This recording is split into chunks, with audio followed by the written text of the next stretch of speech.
All right, everyone, we are now joined by your pole winner for Sunday's race at Pocono Raceway, Denny Hamlin, driver of the number 11 Toyota for Joe Gibbs Racing. If you have a question for Denny, raise your hand and we'll get a mic to you. We'll go ahead and get started over here in the middle with the vest on.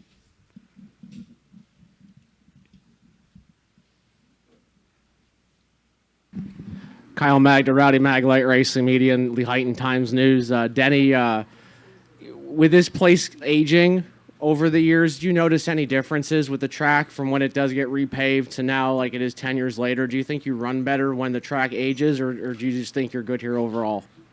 I would say probably when it ages more than when it's freshly paved, for sure. But every time I come here, there's always something different. There's a different tire, a different car, a different patch that's paved, or we have resin or don't have resin.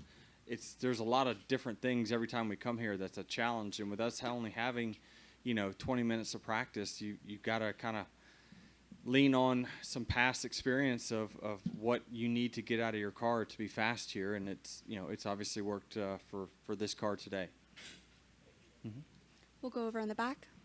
Dominic Otto, going with the racing experts in ESPN Radio Albuquerque. A couple questions. During that qualifying run, how confident were you that you had the pole run there? I honestly really wasn't that confident in it, especially off of turn 2. I got pretty tight there, and I was thinking the whole time that it probably wasn't a pole-winning lap, knowing I had to run a O to do it. But I did get off turns 3 really well, and I thought that maybe it gave me a shot. So it certainly didn't feel as good as the first one, but usually when you have to push your car to go faster, it's not going to feel as good. So it probably made sense in the long run. And with your 36th career pole, tying Jimmy Johnson, Rusty Wallace for X White, just thoughts on that? Yeah, it's a lot of legends there. So.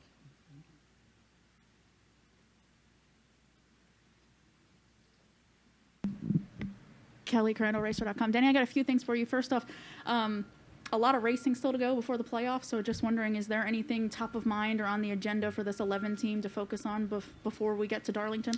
Just execution, honestly. Last week having to go the back 3 times just didn't help us, and 2 of those were on me, and it just really just getting through some what we call screen races, ones that don't alter strategy, don't alter track position at any point during the race.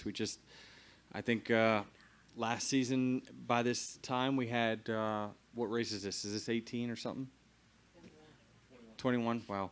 I think we had like 13 or 14 green races, which means nothing detrimental to our day happened. I think we have 3 this year, so it's not good at all. So that's really what we're trying to shore up. And I wanted to ask, we've started to hear some talks of maybe 2311 next year getting their own pit crews separate from Joe Gibbs Racing. Anything you can share with us there? Yeah, I mean I think that we're on our path to trying to get our own pit crews. I think we're on a good path to start that next year. So we're in the recruiting process. So anybody wants to come on over, just give me a call. Davey Siegel with SiriusXM. What's it about turn 3 that seems to be giving other people trouble and is letting you kind of rise above the rest right now? Yeah, I'm not really sure. I mean, certainly it got into my head a little bit when Kurt wrecked, and it was right before we went out. Just natural instincts is when I went through there on my get up to speed lap, I'm thinking right before I hit the gas, like, how aggressive do I get here, knowing that a good experienced driver spun out. So it's something you don't see too terribly often. So it just puts a little something in your mind to make you just squeeze in the gas a little easier versus going right at it. But everyone's car's got such different balance, and where you hit the corner over there really makes a big difference as well. There's a seam right in the middle of the racetrack that if you get your right sides on it, it will get your car pretty loose. So it's just something you got to be aware of. Bubba had a really great run last week. He seemed pretty upbeat after that in Chicago. Car seems fast today. Yeah. Have you seen some positive momentum from him personally? He can obviously go up and down with his emotions. Have you seen that play out the last week? Yeah, I mean, the whole 2311 team's been really good, really fast these last, we've had very, very fast cars over the last couple months, but Bubba in particular, yeah, I mean, seeing him put a whole race together last week, to be able to start up front, stay up front, kind of get mixed to the middle, and then drive back to the front, is all a good sign. It's what we want to see out of him going into the future as well. So I think that it's certainly he does kind of go with the emotions of his results, but we've seen some positive change overall with him in the last month or so. We'll go right up front. Zach Catan's ready, kickingthetires.net. Indy Grand Prix next week. That was one of your better races last year, nearly won until the incident with Chase. How do you look back to that race and also moving ahead as you try to improve on your road course stats lately? Yeah, it's a good track. I do like the road course there. I wish we were running the oval, but it's just we just kind of got in a real frenzy to add a bunch of road courses to our schedule a couple years ago, and it came at the expense of the big track there. But I like that road course. It's pretty smooth. It's not a whole lot to it per se. You just got to really hit your marks really well. But it's not too terribly technical. I think the guys with fast cars are going to be the ones to beat there, even if they're not A++ road course racers. But I prepare for road courses a little bit more than I do for ovals, simply because I'm not as good at them. And hopefully we take strides to be even better than what we were last year. Nathan Salm with the podium finish. Denny, just kind of following up on Kurt, could you tell if anything in particular happened there, or did you just kind of lose it off 3?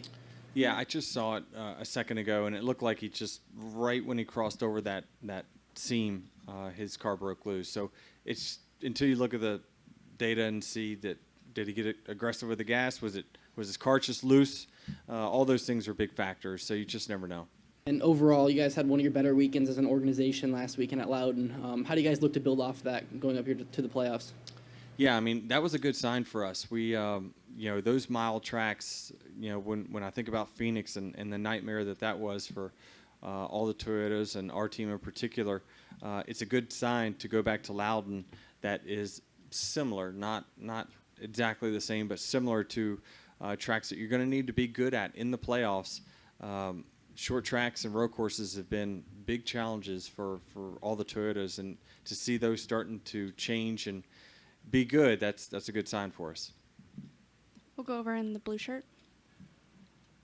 Denny, Ted Schmidt, Area Auto Racing News. It was announced this week that NASCAR is going to be going to Chicago for a street race. Just wondering your thoughts on street racing in general and going to Chicago in particular. Well, I certainly think that it's a new opportunity for us to go to a market directly in the market that we were trying to aim to go decades ago with Chicagoland. That's obviously going to be big. I think it'll be a big event. I think there's a lot of factors that go into choosing such racetracks, and all of the schedule changes that NASCAR's made over the last few years, and Ben Kennedy, you really can't question too much about the decisions that they've made, because I believe that they've all been good and created some positive momentum in our sport.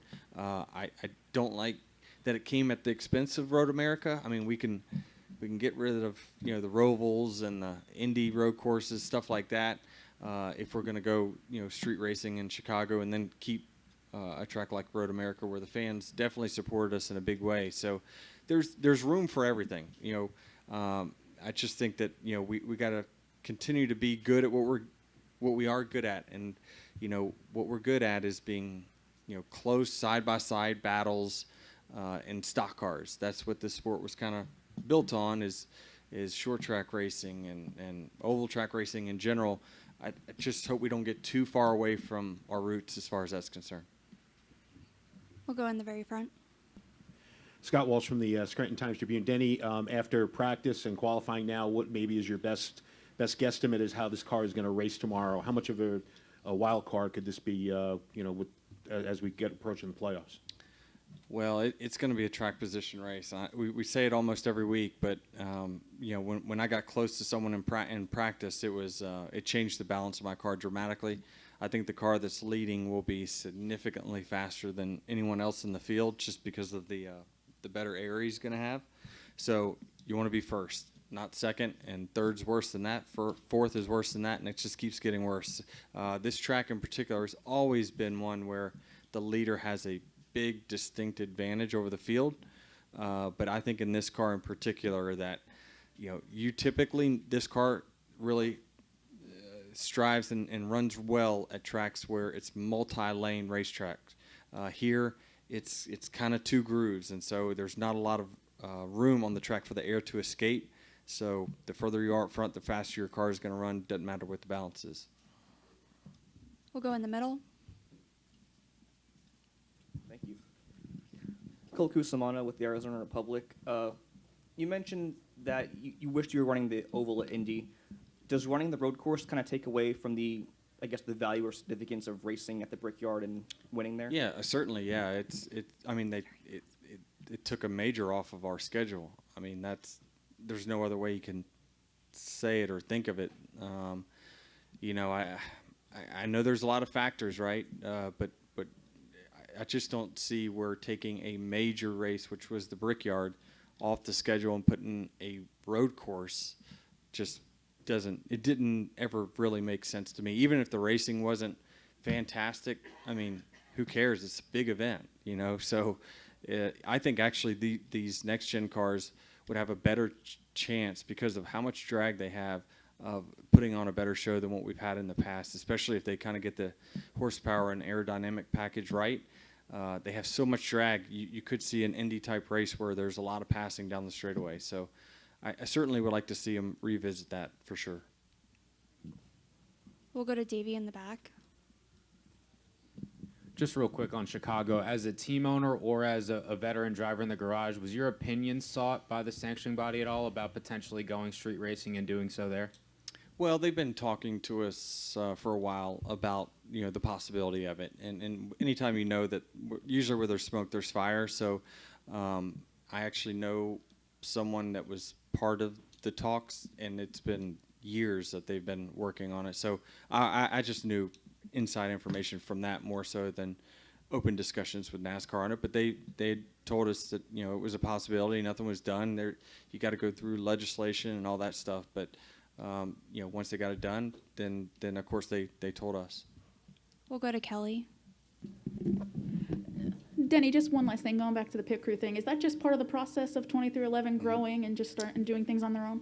Yeah, I mean, I think that if anything, this should help everyone's program, especially Joe Gibbs Racing. For them to try to have to field 6 really good pit crews, it's tough for them. Can they do 4? Yes, but then where does that leave our team? That means we're always going to be 5th or 6th best. It's hard for us to win races that way, especially in track position type racing like we have today. So I think that we just felt that it'd be better if we had control over personnel and training and all those things, and it certainly is part of the future for us. I mean, I think that our relationship will always stay strong with Joe Gibbs Racing, but some things we just feel like we would be better off if we just did it ourselves, and that way, Joe doesn't have to listen to me coming in his office each and every week saying, how can we fix this or that? If we stink, it's on us. Any final questions? We'll go with one last one in the back. Denny, one more thing on Bubba. It seems like lately he's qualified really well. What about qualifying do you think he's taken to lately?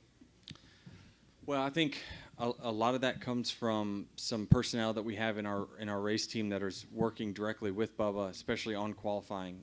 I think that he's recognizing how much that qualifying really means to your finish and the hole you don't have to dig yourself out of if you qualify well. So I think that him and a few personnel at our team are working closely on getting the most out of the car in qualifying, and I think he's starting to find that edge. All right, thank you, Denny, and good luck tomorrow. All right, thanks.